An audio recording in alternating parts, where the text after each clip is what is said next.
Stay away from the kids. You're a risk now, my daughter-in-law said, her voice calm, almost polite, as if she were asking me to pass the salt instead of cutting me out of my own family. I didn't argue. I didn't ask what she meant. I just nodded, the way you do when you realize something has already been decided without you. Daniel sat beside her, staring at his plate like there was something fascinating about mashed potatoes. He didn't look at me. Not once. That was the part that stayed with me. Not her words, but his silence. The room felt smaller than usual, even though it was the same dining room I had set 100 times before, the same oak table, the same chairs, the same soft hum of the refrigerator in the background. Only now, everything felt different. I shifted slightly in my seat, my knee stiff beneath the fabric of my slacks, still healing from surgery just 3 weeks ago. The doctor had said recovery would take time. He hadn't said anything about losing your place in your own family along the way. It's just temporary, Ashley added, with a smile that didn't reach her eyes. Until you're fully recovered. We can't take chances with the kids. The kids. My grandchildren. The ones I had babysat every weekend while she built her career. The ones who used to run into my arms the moment I walked through the door. I folded my napkin carefully and placed it beside my plate. My hands were steady. I made sure of that. Of course, I said quietly. My voice didn't shake. I was proud of that, too. No one stopped me when I stood up. No one asked if I was okay. No one said, "Mom, wait." I walked down the hallway slowly, each step measured, the soft tap of my cane echoing against the hardwood floor. The house smelled faintly of lemon cleaner and something baking in the oven. Normal things. Ordinary things. It struck me then how easily life keeps moving, even when something inside you has just shifted permanently. In my bedroom, the suitcase was still sitting in the corner from when I'd come back from the hospital. I hadn't bothered to unpack everything yet. I suppose part of me had known, even then, that I wouldn't be staying long. I opened the closet and reached for a few things. Nothing dramatic. Just the essentials. A sweater. A pair of shoes. My medication. I moved slowly, not because of the pain in my knee, but because I wanted to be deliberate. Careful. There's a kind of dignity in not rushing when your world is being rearranged. As I zipped the suitcase closed, I paused for a moment and looked around the room.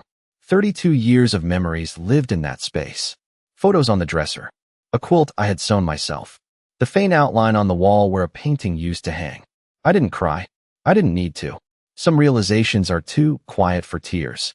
I picked up my bag, steadied myself, and walked toward the door. They thought I was leaving because I was weak. Because I had nowhere else to go. They thought this was the end of something. They were wrong. This was just the part where I stopped explaining myself and started paying attention. I did not go far that night, not because I could not, but because I needed to think before I moved any further. I checked into a small extended-stay hotel just off Route 7, the kind of place with beige walls, quiet hallways, and a front desk clerk who did not ask questions. The room smelled faintly of detergent and something industrial, clean but impersonal, like a place meant for people in between lives. I set my suitcase down by the bed and lowered myself carefully onto the mattress, my knee protesting in a dull, steady ache that reminded me I was still healing, whether anyone in that house believed it or not. The silence in the room was different from the silence back home. This one belonged to me. No footsteps overhead. No hushed conversations behind closed doors. No polite smiles that carried something sharper underneath. Just the hum of the air conditioner and the distant sound of traffic moving along the highway. I reached for my phone, half expecting to see a missed call or a message from Daniel. Something simple like "Are you okay?" or "Mom, come back." But the screen remained blank. No messages. No missed calls. That told me more than any words could have. I placed the phone face down on the nightstand and leaned back slowly, staring at the ceiling. It was not the first time I had been alone, but it was the first time I understood that the loneliness had been there long before I packed that suitcase. It had been building quietly, in small moments I chose to ignore. The way Ashley would step in when I tried to help with the kids, correcting me in that careful tone that sounded respectful, but was not. The way Daniel started checking with her before answering my questions, as if my presence required permission. The way family dinners became shorter, conversations more selective, decisions made without including me. I had told myself it was normal. That families change. That children grow up and build their own lives. I did not realize I was being moved out of mine piece by piece. I turned my head slightly and looked at the walker resting against the wall. 3 weeks ago, Daniel had driven me home from the hospital, helping me into the house, telling me not to worry about anything, that they would take care of me. Ashley had smiled then, warm and attentive, already talking about schedules and meals and making sure I was comfortable. I remember feeling grateful. Safe, even. It is strange how quickly that feeling can disappear once it is no longer useful to someone else. I sat up slowly and reached for my bag, pulling out a folder I had not opened in years. Inside were documents, statements, copies of things I had kept out of habit more than intention. My late husband had always told me to keep records, to know exactly where everything stood, even if I trusted the people around me. At the time, it felt unnecessary. Now, it felt like the only steady ground I had left. I flipped through the pages, my fingers moving carefully over numbers and signatures, dates and accounts, small details that suddenly mattered more than anything Ashley had said at that table. Because beneath her words, beneath the concern and the careful phrasing, there had been something else. Not fear for the children, not worry about my recovery, something colder, something practical. I closed the folder and rested my hand on top of it, letting the weight of it settle in. They thought I left because I had no choice, because I would accept whatever role they gave me, even if that role was nothing at all. But sitting there, in that quiet room, I began to understand something I had missed before. I had not been pushed out because I was a risk. I had been pushed out because I was in the way. The next morning, I woke up before the sun came fully through the thin curtains, the light pale and quiet, like it was not ready to commit to the day yet. For a moment, I did not remember where I was, and then I did, all at once, not with panic, but with a steady awareness that settled in my chest. My knee ached when I moved, a reminder that my body was still catching up to everything that had happened, but my mind felt clearer than it had in weeks. I sat up slowly, reached for my phone, and this time there was a message. Not from Daniel. From Ashley. It was short. Practical. Let us know when you plan to come back so we can make arrangements. No greeting.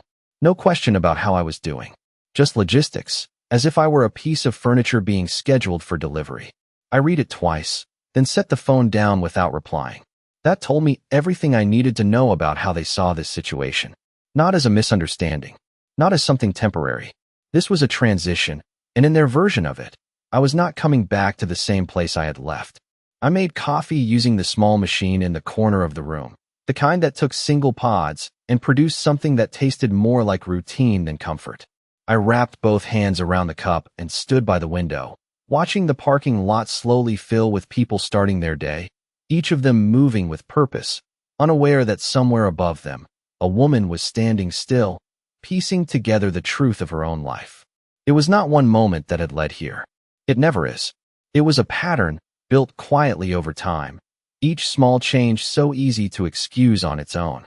I thought about the first time Ashley corrected me in front of the kids, the way she had smiled as she did it, soft voice, careful words, but firm enough that the children had looked at her instead of me. I remembered how Daniel had laughed it off, saying things were just different now. That parenting had changed. I had accepted that.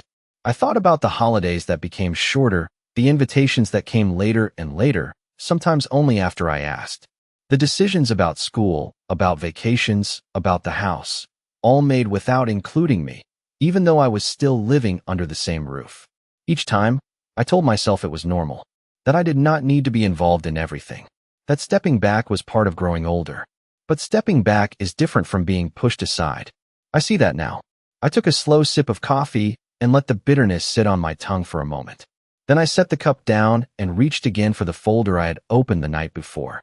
This time, I looked more carefully, not just at the numbers, but at the timing. Transfers, withdrawals, accounts that had been quiet for years suddenly active again.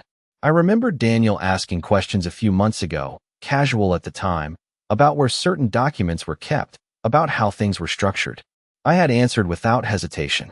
Why would I not? He was my son. But now, those questions felt different.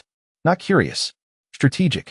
I sat down at the small desk and began to line things up in my mind, connecting moments that had once seemed unrelated. The surgery. The sudden concern about my ability to move around safely. The way Ashley had insisted on handling certain bills for me while I was recovering, saying it would be easier, that I should focus on getting better. I had been grateful. I had trusted her. And trust, I realized, is easiest to take from someone who has never learned to guard it.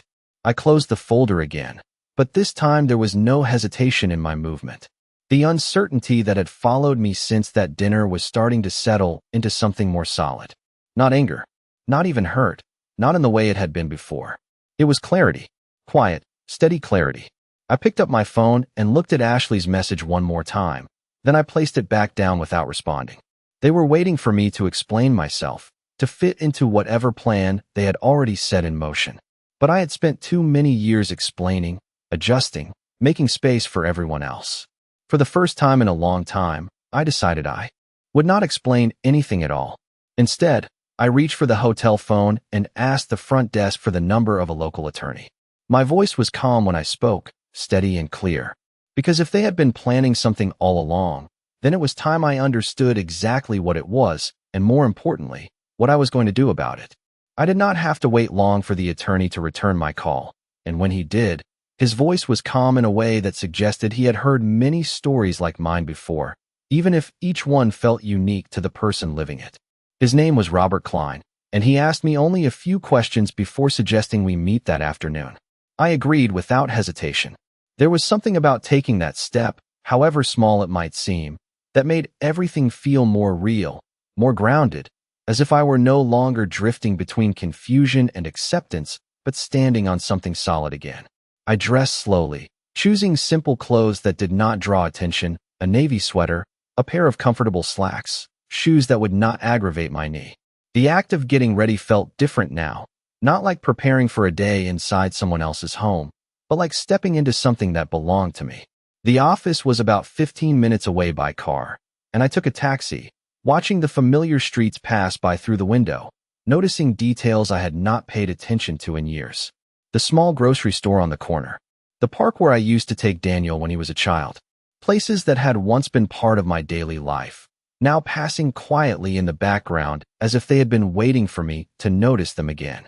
Robert's office was modest, located on the second floor of a brick building with a narrow staircase and a simple sign by the door. Inside, everything was neat, organized, intentional. He greeted me with a firm handshake and a kind expression that did not feel forced. We sat across from each other at a wooden desk, and for the first time since I left that house, I told someone the full story without softening it, without adjusting it to make anyone else more comfortable.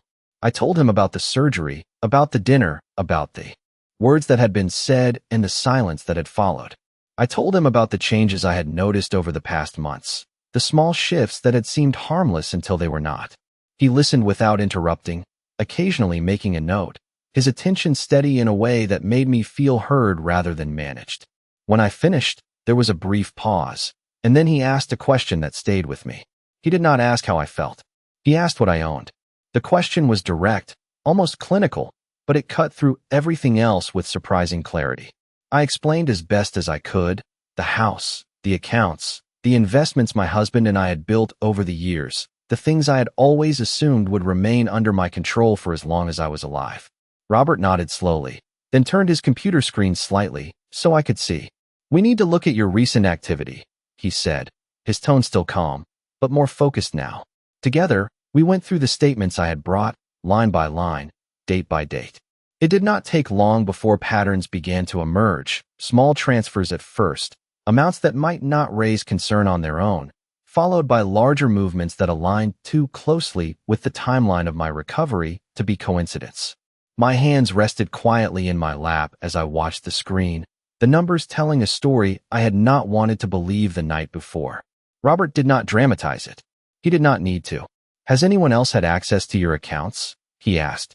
I thought of Ashley, offering to help while I was recovering, the way she had framed it as support, as something temporary and necessary.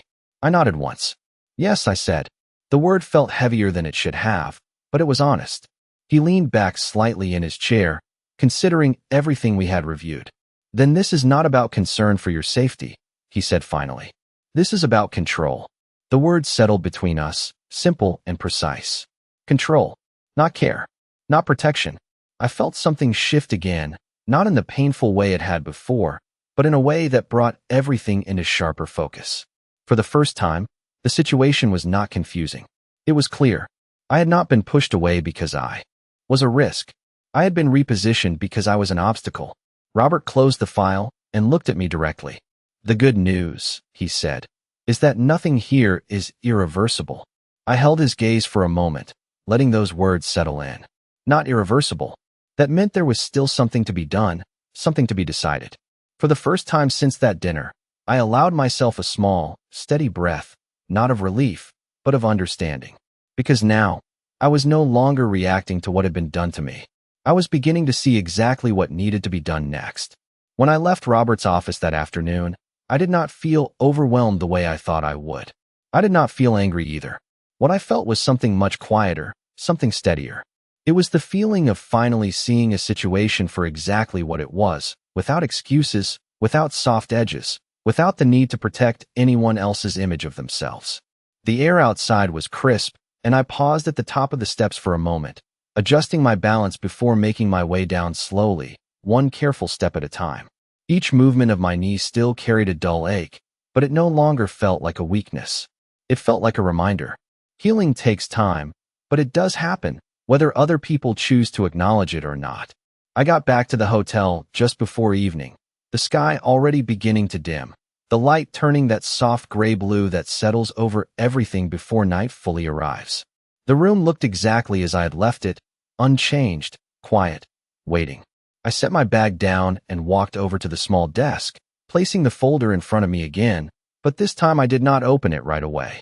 Instead, I sat there for a moment, thinking about everything Robert had said, every detail we had uncovered, every pattern that had once been invisible but now stood out clearly, impossible to ignore. They had not acted suddenly. This had been gradual, intentional. Access had been given under the appearance of care.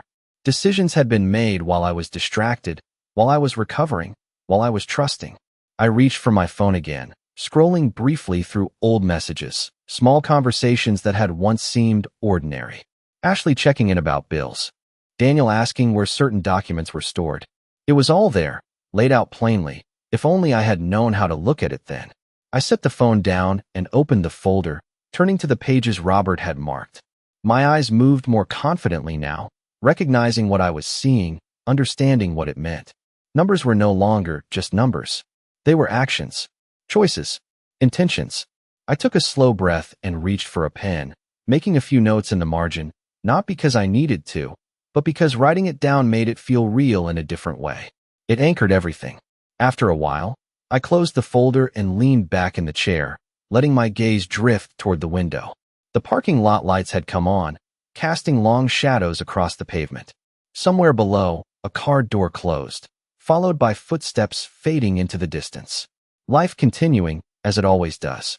I thought about Daniel then, not as the man sitting silently at that dinner table, but as the boy he had been, the one who used to reach for my hand without hesitation, the one who trusted me completely.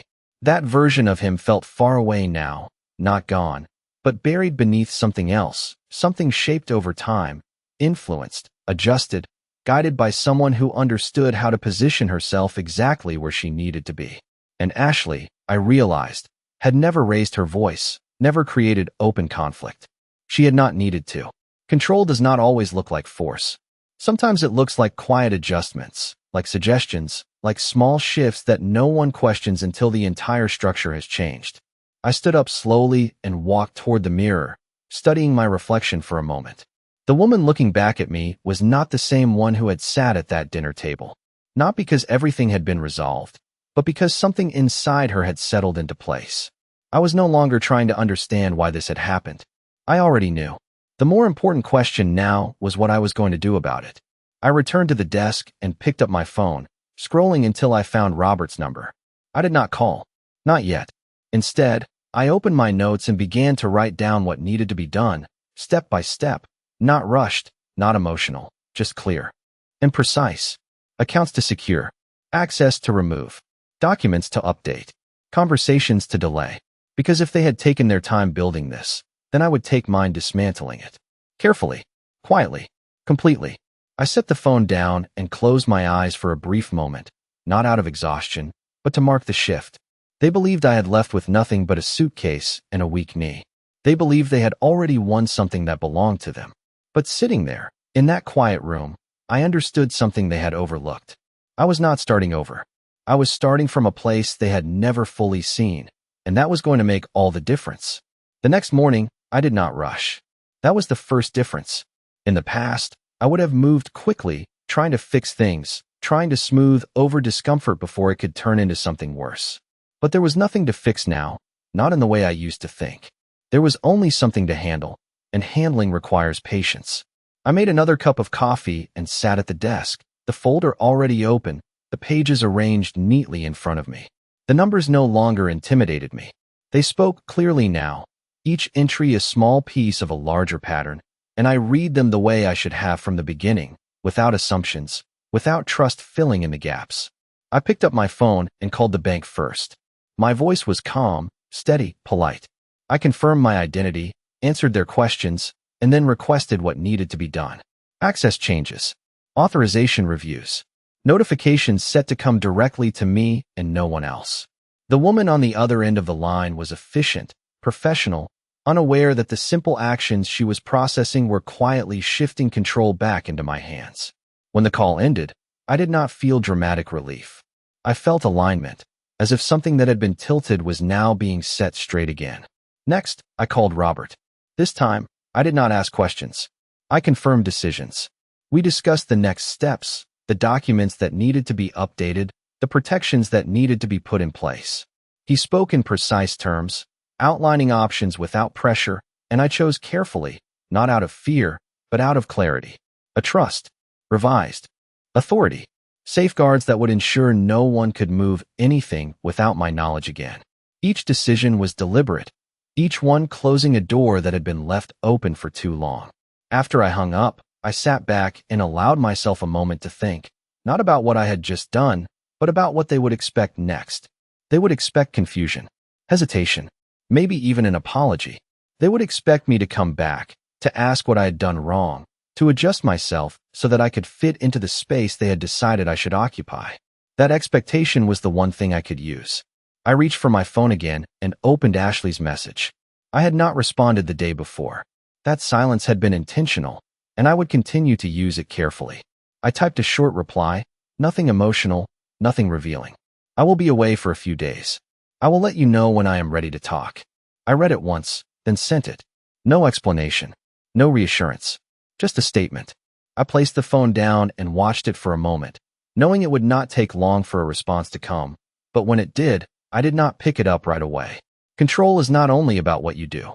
It is also about when you choose to respond. I stood up slowly and walked toward the window, looking out at the same parking lot, the same steady movement of people coming and going. Nothing about the outside world had changed, but everything about how I saw my own situation had. I was no longer reacting to their actions.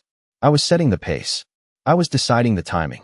I was choosing what they would know and when they would know it. That was something they had not accounted for. I turned away from the window and began to gather my things, not in a rush, not with urgency, but with purpose. There were still steps ahead, still conversations that would eventually need to happen, but those would come later, on my terms, not theirs.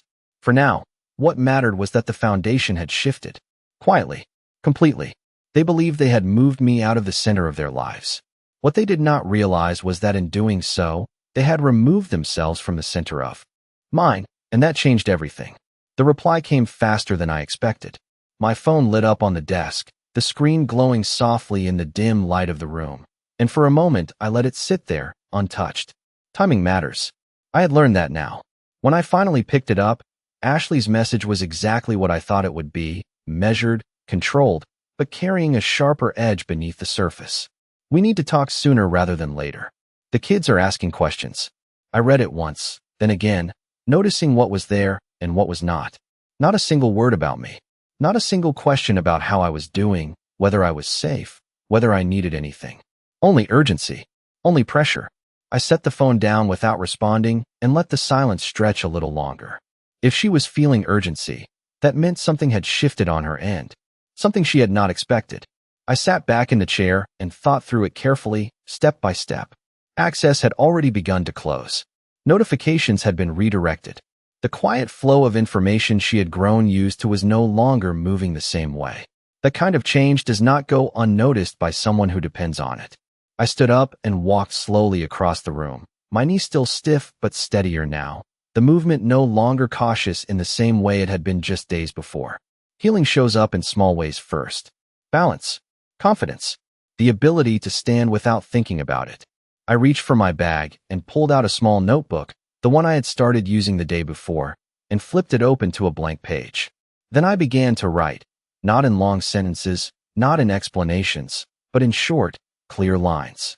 What they know, what they assume, what they need, what they do not see. Each line was a piece of the structure I was building, not for them, but for myself. Because clarity is not something you find once. It is something you maintain. When I finished, I closed the notebook and placed it beside the folder, both of them aligned neatly on the desk. Everything in its place. That mattered now. I picked up my phone again, and this time, I called Daniel. It rang 3 times before he answered, his voice uncertain, as if he was not sure what version of me he would hear on the other end. "Mom," he said, and there was something in that single word, something that used to feel familiar but now sounded distant, like an echo from another time. "I am fine," I said before he could ask. My voice was calm, even, leaving no room for interruption. There was a brief pause, and then he exhaled softly, a sound that might have been relief or might have been something else entirely. "We were worried," he said, but the words did not carry the weight they should have. Worry sounds different when it is real. "I understand," I replied, though I did not explain what I understood. Silence settled between us again, not uncomfortable, just revealing. "Ashley said you might not come back for a few days," he continued. "The kids miss you." I let that sit for a moment. The children. Always the children. The one part of this that was still genuine, still untouched by whatever had been building beneath everything else.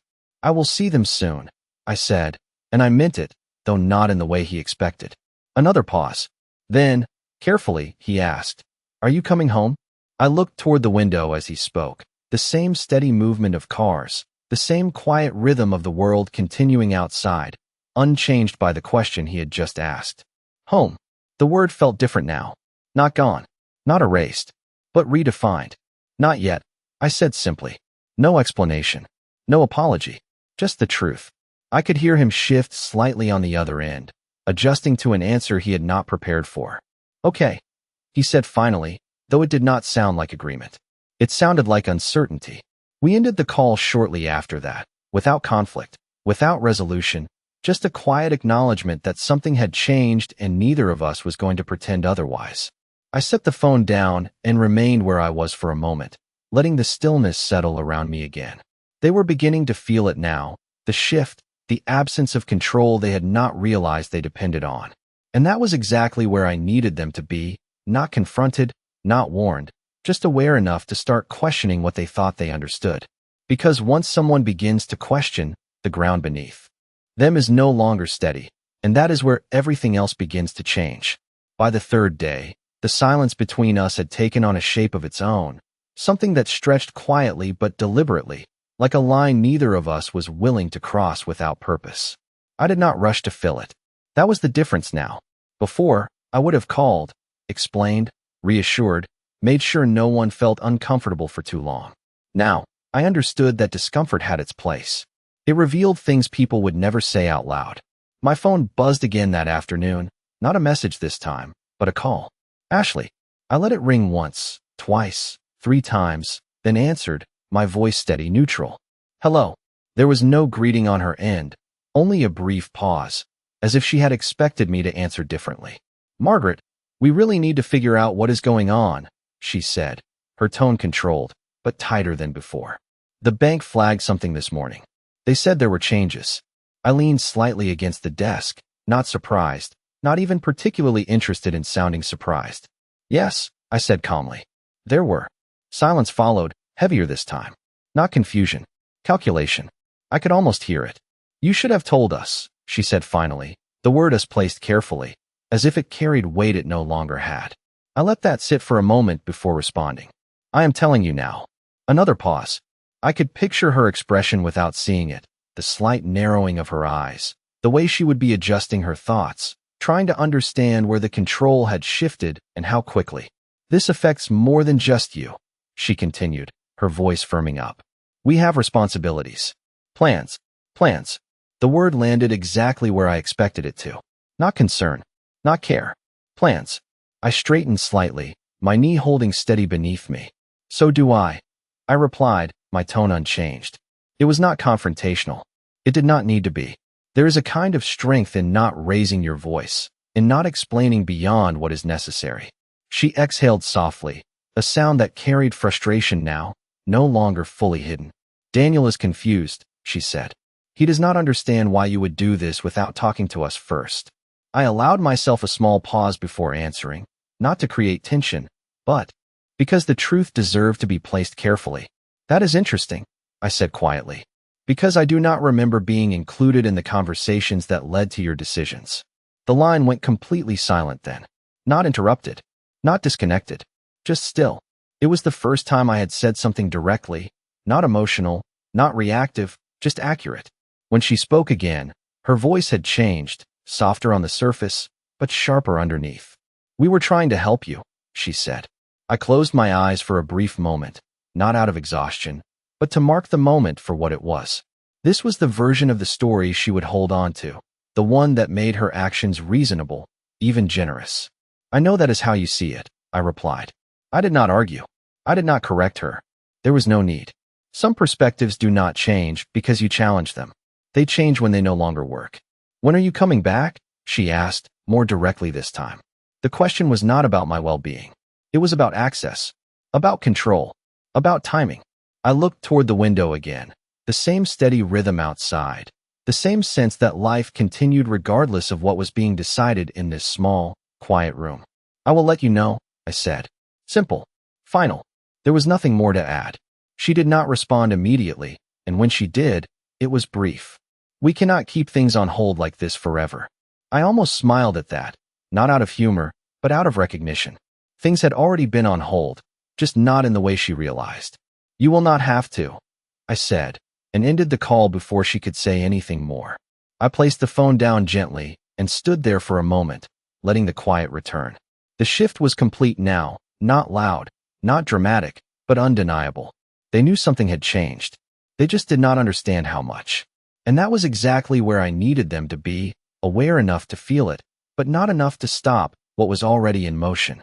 On the fourth day, I decided it was time to return, not because I was ready to resume anything, but because some conversations need a room, a table, and the weight of presence to settle properly. I packed my things with the same care as before, nothing rushed, nothing left behind, and checked out of the hotel without ceremony. The drive back felt shorter than I expected, familiar streets unfolding in a way that no longer pulled at me the same way. When I arrived, the house looked exactly as it always had, neat, quiet, unchanged on the outside, as if nothing inside it had shifted at all. I let myself in with my key, the door opening with that same soft click, and stepped inside. The air carried the scent of something recently cleaned, a trace of lemon and something floral, carefully maintained. Ashley was in the kitchen. She turned when she heard the door, her expression composed, but her eyes sharper now, watching more closely than before. Daniel stood a few feet behind her, uncertain, as if he had not decided which side of the moment he was on. You are back, she said, her voice controlled, neutral. I nodded once and set my bag down by the door. Yes, I replied. Nothing more. The children were not in the room. That was not accidental. Ashley gestured toward the dining table. We should sit, she said.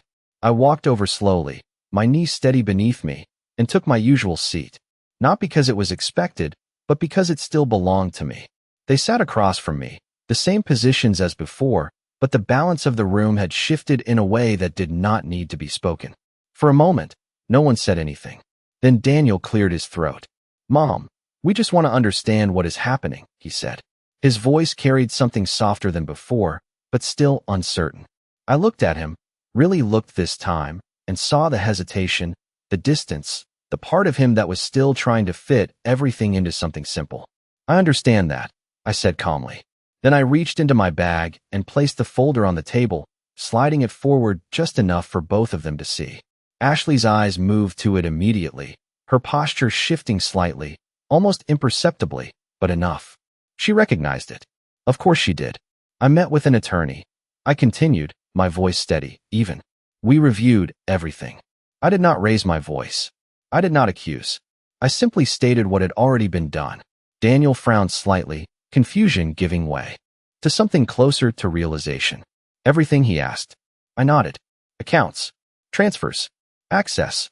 Each word was placed carefully, not rushed, not emphasized, just clear. Ashley's expression did not change much, but there was a stillness in her now that had not been there before. Not control. Calculation interrupted. There must be some misunderstanding, she said, her tone measured, the same tone she had used so many times before, but it no longer carried the same weight. There is not, I replied. Silence followed, but this time it was not empty. It was full, heavy with everything that had been left unsaid for too long. Daniel looked between us, his uncertainty no longer hidden. Mom, we were just trying to help, he said, repeating the same line, but softer now, less certain of its truth. I held his gaze for a moment, not with anger, not with disappointment, just with clarity. I know, I said. And I did. They believed that, in their own way. But belief does not change outcome. I opened the folder and turned it toward them, the pages laid out neatly, every detail visible, every movement documented. Nothing has been taken that cannot be returned, I said calmly. But everything has been changed. Ashley did not reach for the papers. She did not need to. She already knew. That was the difference now. There was no advantage left in pretending. I closed the folder again and rested my hand on top of it, grounding the moment. From this point forward, I continued. Everything is under my control again. Access has been removed. Decisions will be made by me. If there are conversations to have, they will happen when I decide, not before. My voice did not rise. It did not need to. The words settled exactly where they were meant to. Daniel looked down at the table, his hands clasped together, the weight of everything finally reaching him in a way it had not before. Ashley remained still, her silence no longer strategic, but contained. I stood up slowly, my knees steady, and reached for my bag. I will see the children later, I said, softer now, not as a concession, but as a separate truth, something untouched by everything else. Then I turned and walked toward the hallway, not waiting for a response, not needing one. Because the conversation had already done what it needed to do. They had called me a risk. But standing there, in that house, it was clear who had miscalculated, and more importantly, who no longer needed to prove anything at all.